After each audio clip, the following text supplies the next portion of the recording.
हमारी ज़िम्मेदारी है तालीम और तरबियत। हमारी ज़िम्मेदारी है तालीम और तरबियत, नमाज, इबादत। वामुर अहलक बिस्सलाह वस्तबिर अलैहा। ये भी तालीम और तरबियत ही है। ये भी तालीम और तरबियत हमारी ज़िम्मेदारी है।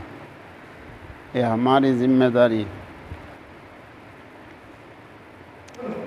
और अल्लाह पाक की ज़िम्मेदारी रोज़ी देना। औफ़ू बिअहदी औफ़ी बिअहदिकुम जी। हाँ, तुम अपनी ज़िम्मेदारी पूरी करो, मैं अपनी ज़िम्मेदारी पूरी करूँ।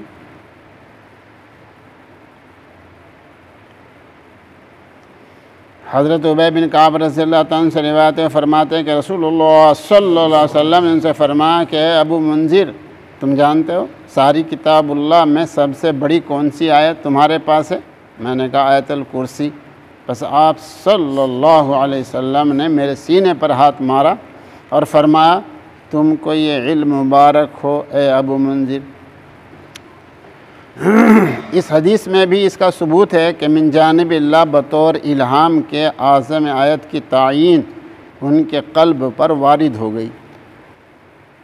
अल्लाह ने उनके दिल में डाल दिया, इल्क़ा हो गया इस सहाबी रज़ी अल्लाह ताला को। और इस पर हुज़ूर सल्लल्लाहु अलैहि वसल्लम के मुबारकबाद देने से इस इल्म की फ़जीलत भी ज़ाहिर है।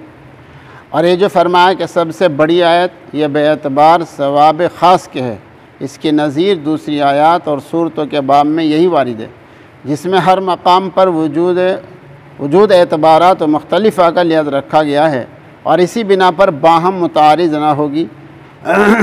मसलन आयतुल कुर्सी का मुतज़म्मिन तौहीद होना बाइस तज़ावुफ़ सवाब ख़ास हो सकता है। अलाहाज़ा वरना सिफ़ात लाज़िमा लिनफ़्सिल क़ुरान में जैसे कलाम इलाही होना, फ़साहत बलागत में मुजिज़ होना और इसके मानी इनमें क़ुरान के सब अज्ज़ा मुतसावी मुनासिब हैं और इस माना के अतबार से बाज़ अज्ज़ा की अहमियत पर कोई इश्काल नहीं।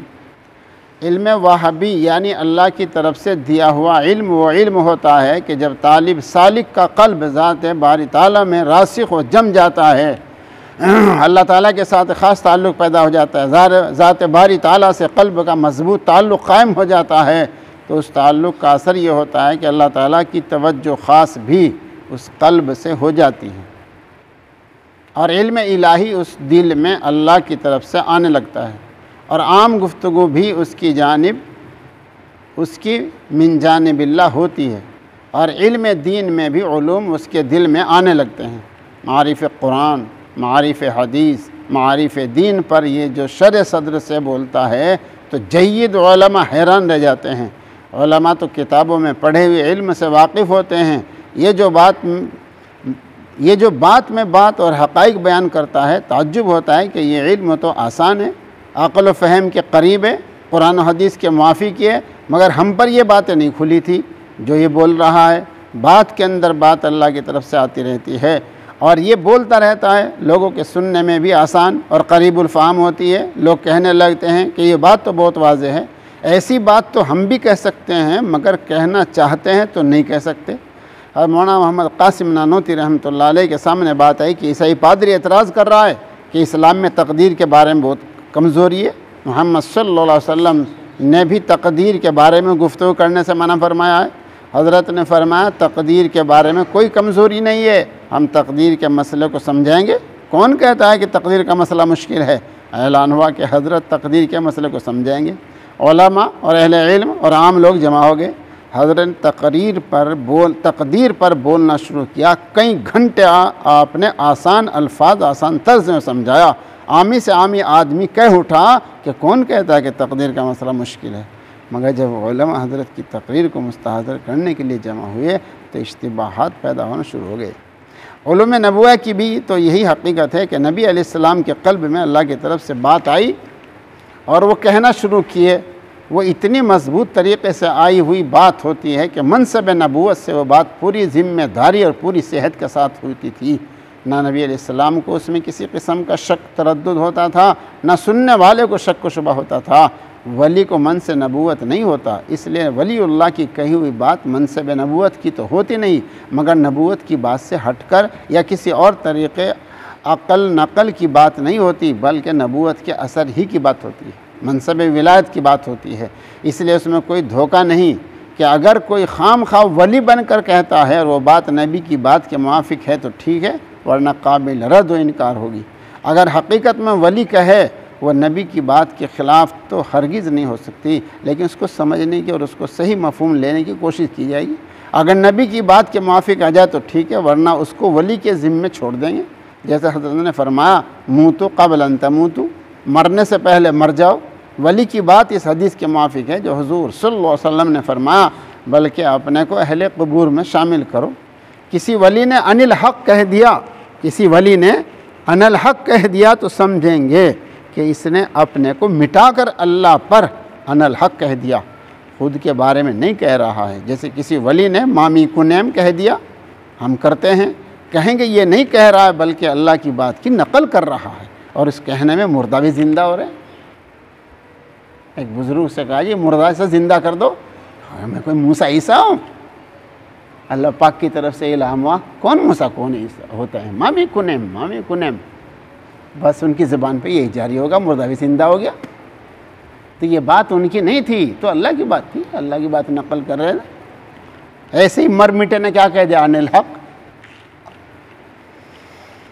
अल्लाह वाले जिनको अल्लाह से ख़ास ताल्लुक़ है, हर आदमी के दुनियावी मामले भी मिन जानिबिल्लाह इल्हाम से मशवरा देते हैं और बिल्कुल सही मशवरा निकलता है। इंसान की हर बात हर काम का इल्म सही अल्लाह ही को है। सारी दुनिया वाले अक़ल की तुकबंदी अंदाज़े की गोलियां मारते हैं, मगर अल्लाह वाला जो अल्लाह के इल्हाम से कहता है वो सही हक़ीक़ी दुरुस्त होता है, चाहे सारी दुनिया उसकी बात को झुटलाए। हज़रत मदनी रहमतुल्लाह ने फरमाया, तक़सीम तबाही है हिंदुस्तान पाकिस्तान की, हिंदुस्तान की तक़सीम करना, पाकिस्तान बनाना क्या है, ये तबाही है। आपकी इस बात को सारी दुनिया ने झुटलाया, मगर हज़रत की बात सही और सादिक निकली कि तबाही तबाही हो रही है। कितने लाखों लोग मक़तूल हुए। अल्लाह ताला अमन आम कायम फरमाए तो बेहतर है और इनकी मर्ज़ी है। अल्लाह जल्द अमन आलम कायम फरमाए, आमीन। हज़रत ने तक़सीम से पहले एक रात ख्वाब से बेदार होकर फरमाया, कब है? तक़सीम से पहले। भाई कार कुरान क़ज़ा व क़दर ने तो पाकिस्तान होना मंजूर कर लिया। पहले क्या फरमा रहे थे? तक़सीम तबाही है, मगर बेदार हुए ख्वाब से, नींद से, तो क्या फरमा रहे? भाई ये तो तय हो गया है, क़ज़ा क़दर में तय हो गया, भाई बन के रहेगा पाकिस्तान। साथियों ने अर्ज़ किया, हज़रत फिर आप क्या करेंगे? फरमाया, भाई हम तो ज़ाहिर पर चलने वाले हैं, हम तो ज़ाहिर पर चलने वाले हैं, फतवा ज़ाहिर पे लगता है। भाई तबाही है, तक़सीम नहीं होनी चाहिए। हज़रत का ये फरमाना भी इलामी था कि तक़सीम के बाद हिंदुस्तान के मुसलमानों की ढारस आप ही से बनी। तक़सीम के बाद पाकिस्तान के बारे में बात चली तो आपने फरमाया, भाई मस्जिद बनने से पहले तो इख्तिलाफ़ किया जा सकता है, पाकिस्तान बनने से पहले तो इख्तिलाफ़ किया जा सकता है, मगर मस्जिद बनने के बाद इख्तिलाफ़ नहीं हो सकता है। अब पाकिस्तान बन गया है भाई, अब मुखालफत ना करो। ये बात भी हज़रत की इल्हामी थी ताकि दो मुल्कों में इख्तिलाफ़ ना रहे। अल्लाह वालों की इल्हामी बात और इल्हामी तकरीर, तहरीर, तफसीर, तशरीह में और अक़ली घोड़े दौड़ाने वालों की बात में ज़मीन आसमान का फ़र्क होता है। इल्हामी बात बड़ी मजबूत होती है, नूरानी असर होती है, जो अक़ल वालों की बात में ये बिल्कुल नहीं होता। अल्लाह वालों की बात में इस्लाह होती है, जो दूसरों की बात में वो इस्लाह नहीं होती। थानवी रहमतुल्लाह अलैह से बलहारी के एक साहब ख़त के ज़रिए मुरीद हुए, हज़रत ने उनको बैत कर लिया, ख़त व खिताबत का सिलसिला शुरू हुआ। वो एक दफ़ा जब मैं वहीं था, दोपहर में आए और ख़ास तौर से मिले, मैं उनका मतलब पहचान नहीं सका। कहने लगे, मौलवी साहब आप मुझ में तब्दीली देख रहे हैं?